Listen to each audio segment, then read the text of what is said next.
4 bleus parmi les meilleurs joueurs européens. Le DP World Tour Championship débute demain. On vous y emmène.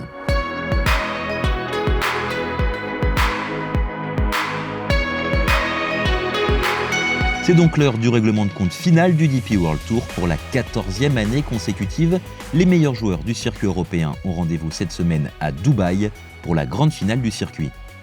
Au départ, 50 joueurs, les tout meilleurs de cette saison 2022, qui tenteront de succéder au palmarès à l'américain Collin Morikawa, titré l'an passé. Parmi eux, 4 joueurs français s'alignent au départ sur le parcours de Jumeirah.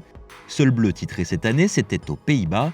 Victor Pérez emmène le clan tricolore, également composé d'Antoine Rosner, Mathieu Pavon et Romain Langasque.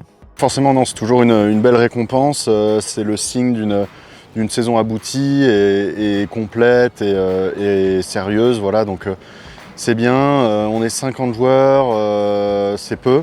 Sachant qu'en plus, il y en a une quinzaine qui ne jouent pas encore, enfin dans la même catégorie que nous, qui marquent des gros points en majeur, etc. Donc on est 30-35 joueurs vraiment réguliers sur le circuit européen.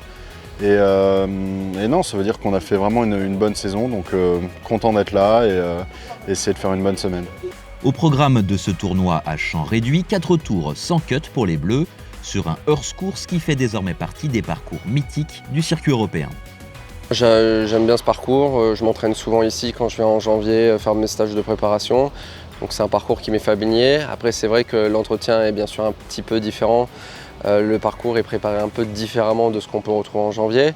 Voilà, c'est un parcours assez exigeant sur les coups de fer, des greens qui vont être probablement avec beaucoup de grains et donc des occasions de putts qu'il va falloir bien gérer, des putts longs qui vont être difficiles à gérer. Donc voilà, c'est un parcours qui peut paraître un peu ouvert, un peu simple, mais pas mal de petites choses à gérer quand on se rapproche du trou. Au milieu des Rory McIlroy, Jon Rahm ou Matthew Fitzpatrick, les Français vont tenter de se mêler à la bagarre. Certains ont déjà tutoyé la victoire à Jumeirah, à l'image de Victor Dubuisson ou Mike Lorenzo Vera. 7e en 2020, Victor Pérez est le dernier à s'y être illustré.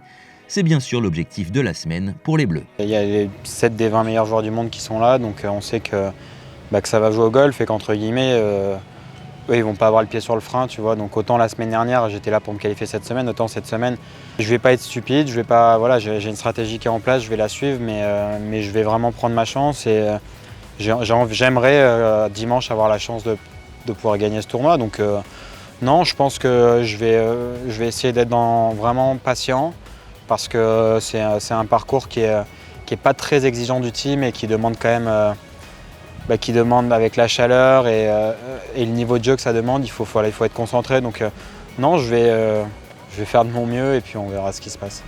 50e de la race, Romain Langasque sera le premier à s'élancer dans cette finale jeudi. Départ prévu à 8h45, heure locale.